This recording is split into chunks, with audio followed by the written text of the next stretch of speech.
Audio clip viral થઈ હતી, તમને પણ ખ્યાલ છે ઓડિયો ક્લિપ શું હતી શું નથી?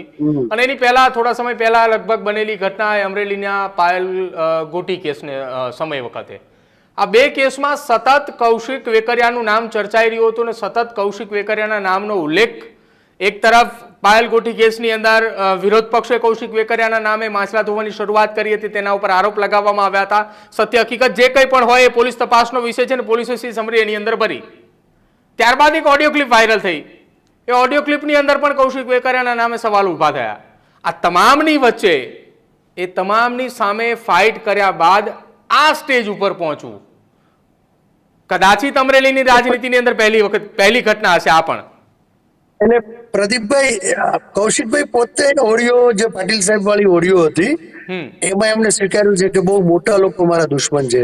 પાટીલ સાહેબ પણ એમને કહે છે ને, જો એમનો જ અવાજ હોય તો કે જો એમની જ ક્લિપ હોય કે એ બંનેની વાતચીતનો જે રેકોર્ડ આપણે એમને આધારભૂત માનીએ તો પાટીલ સાહેબ પણ કહે છે ને કે તારા ખૂબ દુશ્મન છે, તું જોજે પરફોર્મન્સ પર. અને કૌશિક પણ કહે છે કે હા, મારા બહુ મોટા લોકો દુશ્મન છે. મોટા લોકો જે સ્ટેજ પર હતા ને એમની તરફ એનો ઈશારો, કારણ કે આના સિવાય તો પોલિટિકલ કોઈ મોટું છે નહીં. બિલકુલ નથી. બરોબર, કોંગ્રેસ ને આપ તો સ્વાભાવિક એનું દુશ્મન હોય જ, હે ને?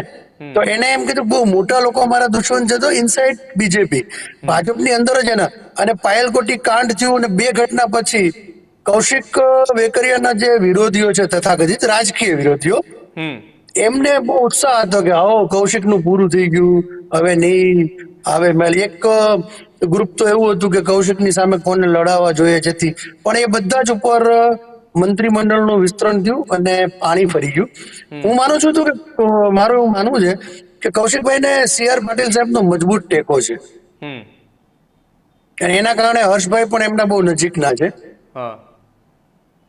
અને પ્રદીપભાઈ ગામડામાંથી આવેલો માણસ છે, સોરી, એમને બધું એડજસ્ટ કરતા એમને સમજ પડી જાય કે આ લાઈન પકડાય, આનાથી વિજય થાય, આ જીતી જવાય. અને એને જીતી દેખાડ્યું ને આજે.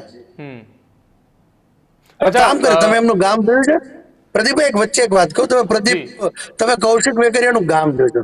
હું તો કહું નેતાઓના ગામનો એક શો કરવો જોઈએ. કેટલું તમે એનું ગામ જો, એટલું બધું સુંદર. એની પહેલા જ એને બધી ખબર હતી કે હું ચૂંટણી લડીશ. એ પહેલા જ એને 50% ગામને વિકસાવી દીધું હતું. મને લાગે સૌરાષ્ટ્રના કેટલાક સુંદરતમ બ્યુટીફુલ નાના ગામમાં કૌશિકનું ગામ આવે.